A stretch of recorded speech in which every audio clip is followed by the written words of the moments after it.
Let's bring in Mike Barrett, former intelligence officer for the Office of the Secretary of Defense, former senior analyst for the chairman of the Joint Chiefs of Staff. Mike, good to see you. There's a difference between controlling a part of a city or all of a city and defeating the enemy, isn't there? Yeah, that's right. So I think when people look at this historically, the proper analogy is more like Vietnam as opposed to something like World War II, where there's kind of a defined front.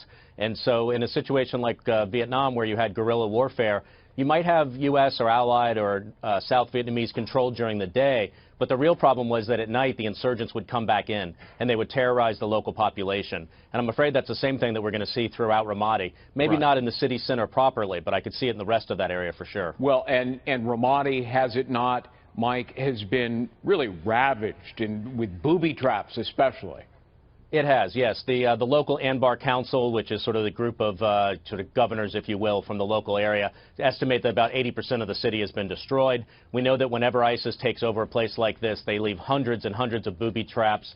One report actually of a school said that every single desk in the school had IEDs attached to it. Right. So they do that obviously to slow down the government forces that are trying to retake control, but it creates a real bloody mess, and it just makes it very, very slow and painful to retake that territory. Let's look beyond Ramadi. Fallujah, closer to Baghdad, that's still under ISIS control, right?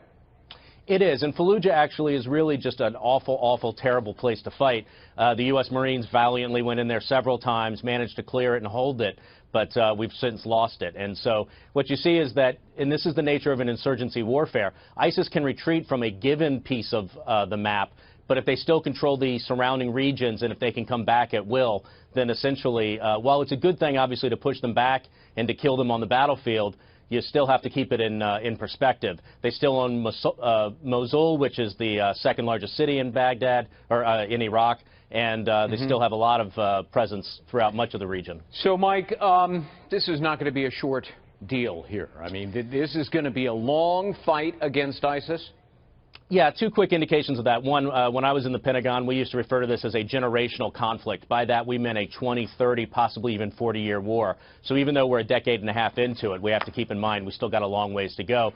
And I was reading even this morning in the Air Force Times, they were talking about how 2016, they're anticipating a full year of fighting for the U.S. Air Force between Iraq and Syria. They're expecting, you know, this is not going to be over in a month or two. Right. They're already making their deployment plans for a whole year. Yeah, and we didn't even get to talk about Mosul, which is a huge city, which ISIS has controlled now for a year and a half, and that's going to be a huge battle, so long way to go. Mike Barrett, Mike, thanks for being with us. Sure thing.